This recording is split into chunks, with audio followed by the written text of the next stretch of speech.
Hey, ahead of Valentine's Day, I thought I would give you five movies that Mrs. Pops and I enjoy watching together. I don't know, romance, rom coms, comedy, call it what you will. This is that sort of time of the year. So these are five that we do enjoy together.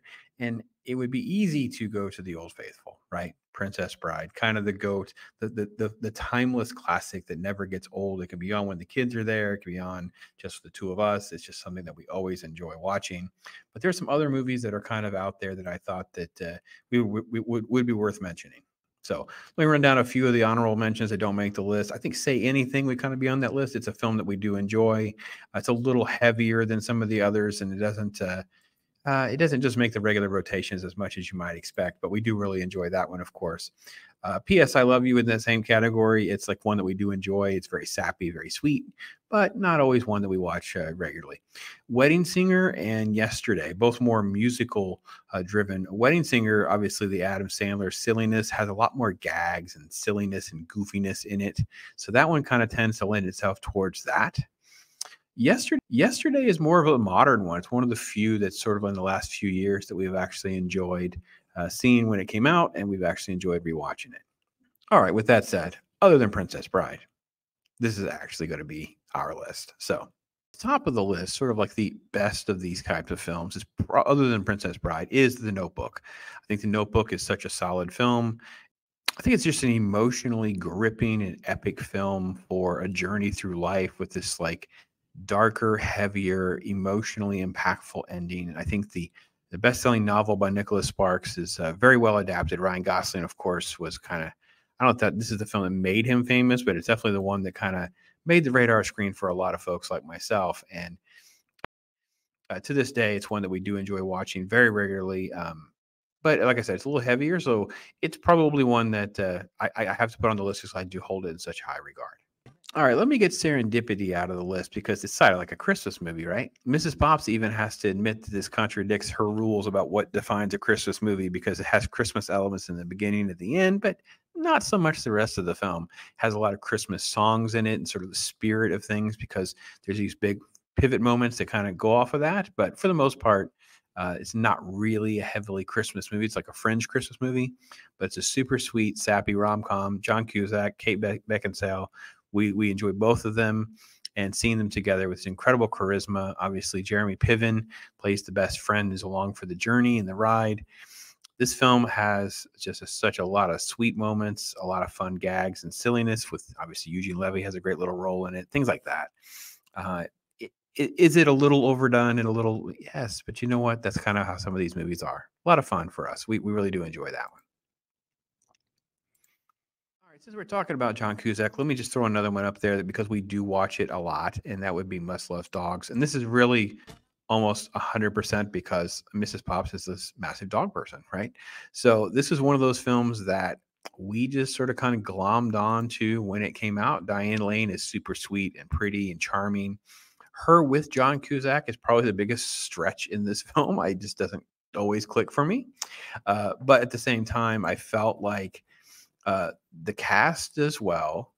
Um, but most importantly, I think with this movie is it's messy, right? She has Diane Lane's character Sarah has kind of an on again, off again with John Cusack's character, the fear of commitment, that kind of thing, and also has like this flirtatious type relationship with Dermot Melroy, who plays Bob, and then all under the guise of Christopher Plummer, the patriarch of the family. So it's the dynamics of how everything is all muddled and messy and dirty and not always working out the way you think, but that's kind of work out and that kind of thing. So that's kind of why I do enjoy it for the most part.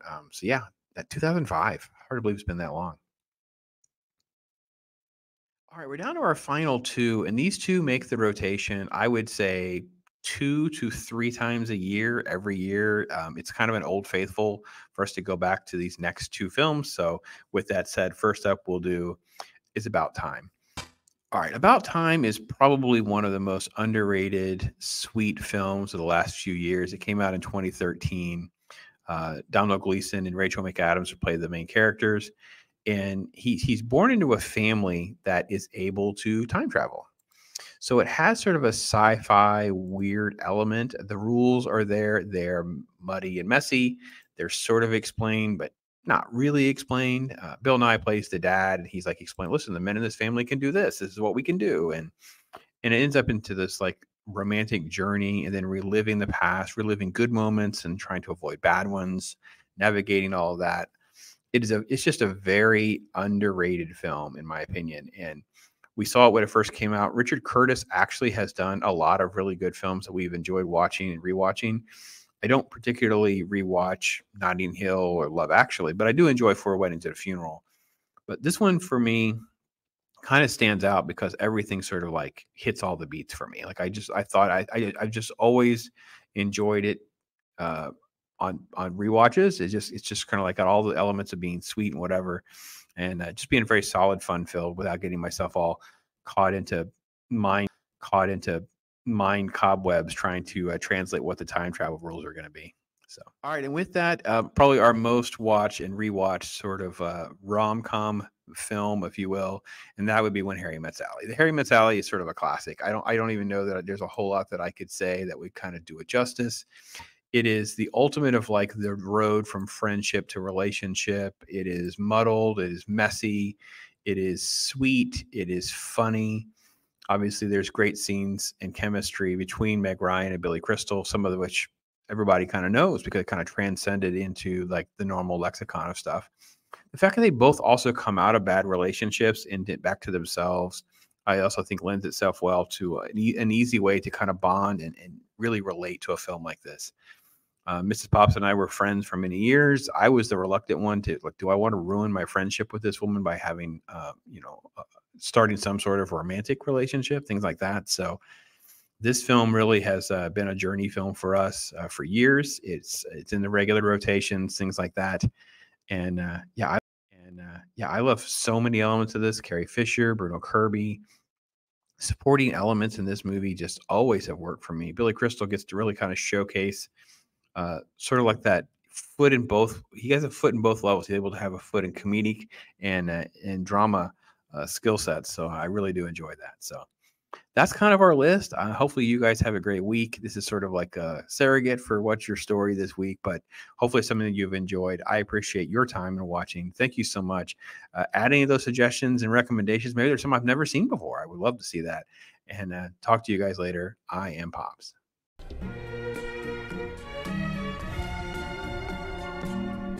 Yeah.